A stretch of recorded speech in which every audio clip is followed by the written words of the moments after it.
La justice de Dieu est ce qui est devant nous.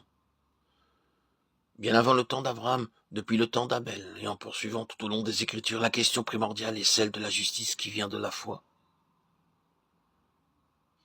La pensée de Dieu pour son peuple est que les siens se maintiennent dans cette position, qu'ils soient là comme placés devant lui et revêtus de sa propre justice.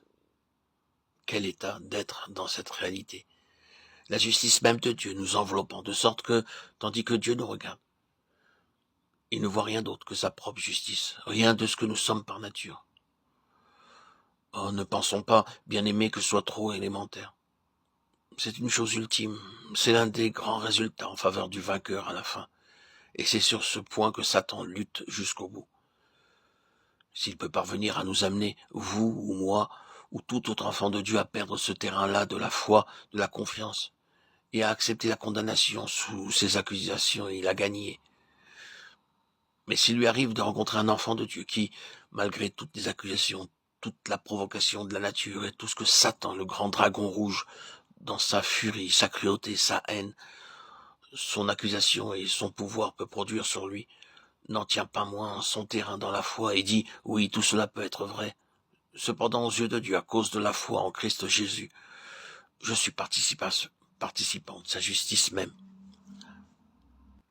Alors Satan est défait. C'est cela le vainqueur. C'est une question d'état par la foi. Que recherche Satan en ce qui nous concerne? Nous détruire. Non pas de la façon dont nous le pensons parfois. Il a un seul centre à sa cible, et c'est la foi. Celle qui a trait à la justice de Dieu en Jésus-Christ. C'est là son objectif. Et c'est la raison pour laquelle la justice est comparée à une cuirasse. Vous vous souviendrez de la parole que nous trouvons dans Ésaïe 59, 17.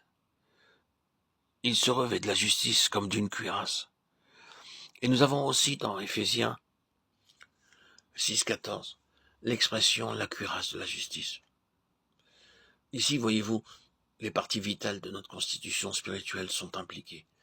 La cuirasse de la justice, c'est la protection du cœur. Mais que voulons-nous dire par la protection du cœur?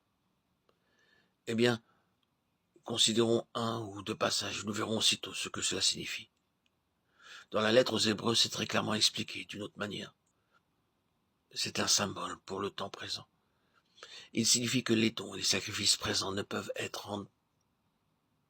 rendre parfait sous le rapport de la conscience, celui qui rend ce culte.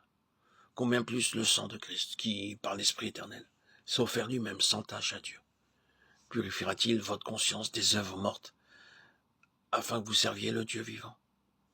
Hébreux 9, 14. C'est une question de conscience. C'est là, au centre du cœur. Vous avez mauvaise conscience et vous vous sentez mal à l'aise dans votre cœur. Comment allez-vous agir à l'égard de cette mauvaise conscience? Oh, quelle parole est celle-ci! Considérons-la à nouveau. Ne peuvent rendre parfait sous le rapport de la conscience celui qui rend ce culte. Sous le rapport de la conscience. Tenez fermement cela, rendu parfait sous le rapport de la conscience. C'est là le point en litige, c'est ce que Dieu veut régler.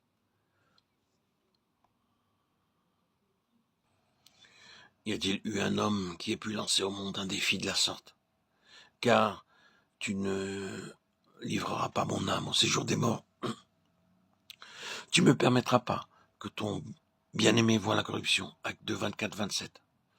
Le sang de Jésus-Christ est l'équivalent de la justice même de Dieu. Et Satan est opposé au sang, car il représente la justice. La propitiation de ce précieux sang, l'appropriation par la foi de cette justice divine est ce qui va détruire toute la puissance de Satan. Ils l'ont vaincu à cause du sang.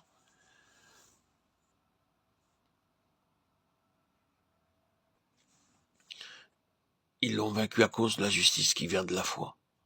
C'est là la parole de leur témoignage, une cuirasse protégeant la conscience même, la défendant. Nous pouvons la défendre, nous protéger par la cuirasse de la justice, sa vie incorruptible qui est devant Dieu, en notre faveur, par la foi.